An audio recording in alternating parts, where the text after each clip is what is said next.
మరో బ్రేకింగ్ చూస్తున్నాం. స్కార్పియో వాహనంలో క్లాస్ గా ఓ యువజంట సూపర్ మార్కెట్ కు వచ్చారు. సరుకులన్నీ తీసుకుని కొన్ని సరుకులకు మాత్రమే బిల్లింగ్ వేసి మరికొన్ని సరుకులను దొంగచాటుగా తమ బ్యాగులో వేసుకున్నారు. అది గమనించిన సూపర్ మార్కెట్ నిర్వాహకురాలు ఇదేంటి అని ప్రశ్నించారు.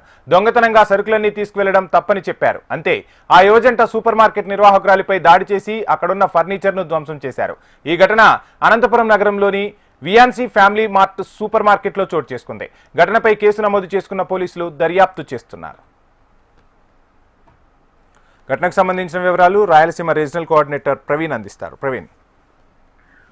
వంశీ, అనంతపురం నగరంలోని 6వ రోడ్ లో ఉన్నటువంటి వియాన్సీ ఫ్యామిలీ మార్ట్ లో ఈ రోజు ఒక అరుదైన ఘటన జరిగింది. ఇద్దరు ఒక స్కార్పియో వాహనంలో ఇద్దరు జంట మార్కెట్ కు వచ్చి సరుకులన్నీ తీసుకున్న పరిస్థితిలో బిల్లింగ్ సమయంలో కొన్ని సరుకులకు మాత్రం బిల్లు వేయించడం, మిగతా దౌర్జన్యంగా బ్యాగులు వేసుకోవడం గమనించినటువంటి మార్ట్ యజమానురాలు వాటిని ప్రశ్నించినందుకు ఆమెపై దాడికి తెగబడ్డారు. అసలు మేము ఎవరు అనుకుంటున్నాం, అసలు అధికార పార్టీకి చెందిన వ్యక్తులం అని చెప్పి దౌర్జన్యం చేస్తూ దాడికి తెగబడిన ఘటన సీసీటీవీ ఫుటేజ్ రికార్డ్ లో స్పష్టంగా కనిపిస్తున్న పరిస్థితుంది. ఏదైతే ఈ ఘటన మీద పోలీసులకు సమాచారం ఇవ్వడంతో వాళ్ళు వచ్చి పోలీసులు ఎంక్వైరీ చేసిన పరిస్థితి.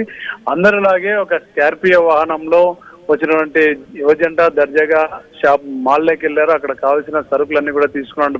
అయితే సరుకులు తీసుకున్న నేపథ్యంలో బిల్లింగ్ దగ్గరికి వచ్చేసరికి కొన్ని సరుకులకు మాత్రమే వాళ్ళు బిల్లింగ్ చేయడానికి ప్రయత్నం చేశారు. మిగతా సరుకులన్నీ కూడా తమ బ్యాగుల్లో వేసుకునే ప్రయత్నం చేసిన సందర్భంలో అక్కడ ఉన్నటువంటి సిబ్బంది, అక్కడ ఉన్నటువంటి మహిళ ఎవరైతే ఉన్నారో ఆమె ఓనర్ అక్కడ గమనించి దాన్ని ప్రశ్నించారు. ఈ ఘటన తాము ఎదురు ప్రశ్నిస్తావా అని చెప్పి వారు ఒకసారిగా ఆమె మీద దాడికి కూడా తెగబడడం జరిగింది.